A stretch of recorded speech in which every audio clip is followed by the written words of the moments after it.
নমস্কার বন্ধুরা, আমার রান্নাঘরে সবাইকে স্বাগত।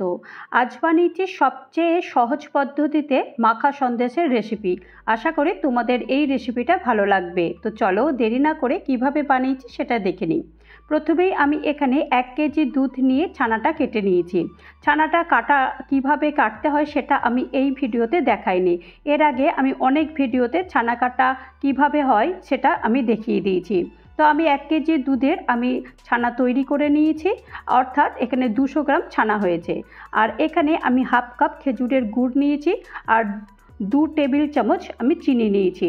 আজকের সন্দেশটা আমি গুড় আর চিনি দিয়ে কিভাবে তৈরি করতে হয় সেইটা দেখাবো। এর আগের আমি একটা ভিডিওতে আমি শুধুমাত্র নলেন গুড় দিয়ে কিভাবে নলেন গুড়ের সন্দেশ তৈরি করতে হয় সেইটা দেখিয়েছি। আজকের ভিডিওতে আমি সন্দেশ বানাবো একদম চিনি আর গুড়ের মিশ্রণে। তো এখন আমি এখানে ভালো করে ছানাটা মেখে নেব যতক্ষণ পর্যন্ত না গুড় আর চিনি একদম মিহি হয়ে যায়। এই রকম মাখতে মাখতে চিনি আর গুড় কিন্তু একদম গলে যাবে। একদম যখন গলে যাবে তখনই এই ছানাটা মনে হবে যে হ্যাঁ, একদম পারফেক্ট ছানা মাখা হয়েছে। ততক্ষণ পর্যন্ত এইটাকে এইভাবেই আমি যেমন মাখছি ঠিক এইভাবেই ছানাটাকে এরকমভাবে মেখে নিতে হবে। একটু প্রেশার দিয়ে এরকমভাবে চেপে চেপে ছানাটা মাখতে হবে। এইরকমভাবে মাখলেই কিন্তু চিনিটা আর গুড়টা পুরোটাই এখানেই গলে যাবে। তো এইভাবেই পুরো ছানাটা আমি এখন মেখে নিয়েছি। আর দেখো ঠিক এই রকম হাতে কিন্তু একটুও লাগছে না, পুরো একদম গুড় আর চিনি কিন্তু পুরো একদম গলে গেছে। ঠিক এই রকমই হবে আমি যেমন দেখাচ্ছি। তো এখন মোটামুটি এরকম সবই আমি এটাকে করে নিয়েছি। আর এখন এই ছানাটাকে আমি এখন দুটো ভাগ করে নেব। ঠিক এরকমভাবে যেমন আমি করছি ঠিক এরকম দুটো ভাগ করে নিয়েছি। তো দুটো ভাগ করে নিয়ে এখন এটাকে রেখে দেবো। আর এখন চলো সন্দেশটা তৈরি করে ফেলি। তো গ্যাসে আমি কড়াই বসিয়ে দিয়েছি, বসিয়ে দিয়ে এখানে 1 চামচ আমি ঘি গরম করতে দিয়ে দিয়েছি। আর এখানে হাফ কাপ আমি গরম দুধ দিয়ে দিয়েছি। ঘিয়ের সঙ্গে ভালো করে গরম দুধটা প্রথমে মিশিয়ে দিতে হবে।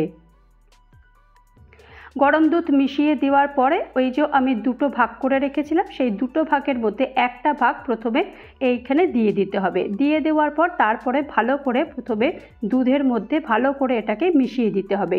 পুরোটাই একদম যতক্ষণ পর্যন্ত না মেশে ততক্ষণ পর্যন্ত এটা কিন্তু বেশ কেয়ারফুলি এটাকে ভালো করে মিশিয়ে দিতে হবে। এখন ছানার সঙ্গে আর এই দুধের সঙ্গে বেশ ভালো করে মিশিয়ে দিয়েছি। মিশিয়ে দেওয়ার পর তারপরে 2 থেকে 3 মিনিট এটাকে ভালো করে জাল দিয়ে নেব। যতক্ষণ পর্যন্ত না একদম শুকনো হয় ততক্ষণ পর্যন্ত এইভাবে এটাকে নেড়ে দেব। দেখো নাড়তে নাড়তে কিন্তু বেশ অনেকটাই কিন্তু আস্তে আস্তে শুকনো হয়ে যাচ্ছে। এই শুকনো হয়ে যাওয়ার পরই তারপরে এই আমি যে অর্ধেক অংশটা বাকিটা রেখে দিয়েছিলাম সেই বাকি অংশটাও দেব। দেখো অনেকটাই কিন্তু শুকনো হয়ে গেছে। ঠিক এই রকমই যখন শুকনো হবে তখন বাকি অংশটা দিতে হবে।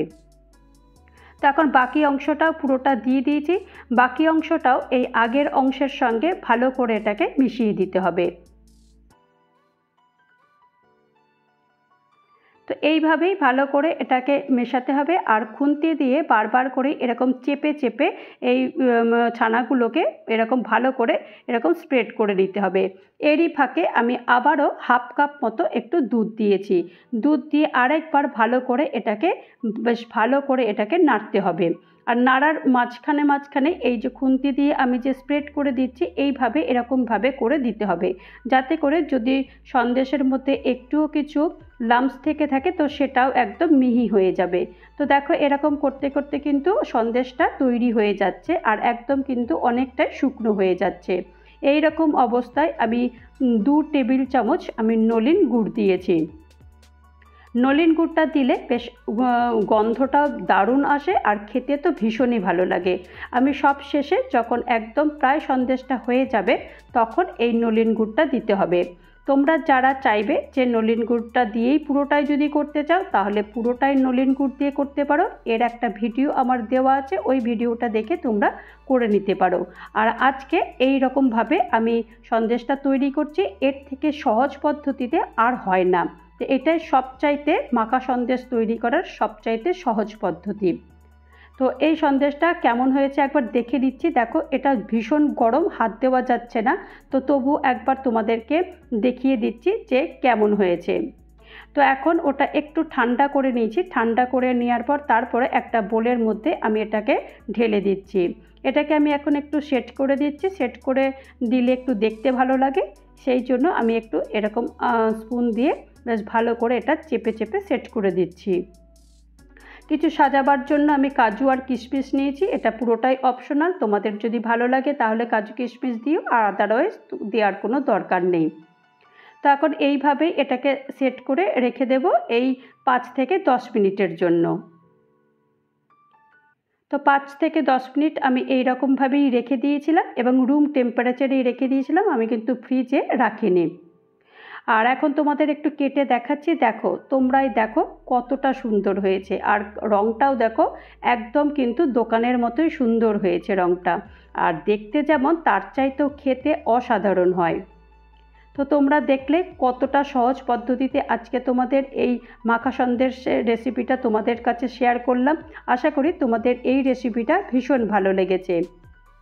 তো তৈরি হয়ে গেল আমার মাখা সন্দেশ। এই মাখা সন্দেশের রেসিপি যদি তোমাদের কারোর ভালো লাগে তাহলে অবশ্যই একটা লাইক করো, কমেন্ট করো, পারলে আমার চ্যানেলটা সাবস্ক্রাইব করে আমার পাশে থেকো। আর যারা নতুন বন্ধু হয়ে আমার চ্যানেলে ভিজিট করেছো তাদেরকে অজস্র ধন্যবাদ। আর যারা এখনও পর্যন্ত চ্যানেলটা সাবস্ক্রাইব করোনি তাদেরকে অনুরোধ করব চ্যানেলটা সাবস্ক্রাইব করতে। ভালো থেকো, সুস্থ থেকো আর আমার চ্যানেলের সাথে থেকো। নমস্কার।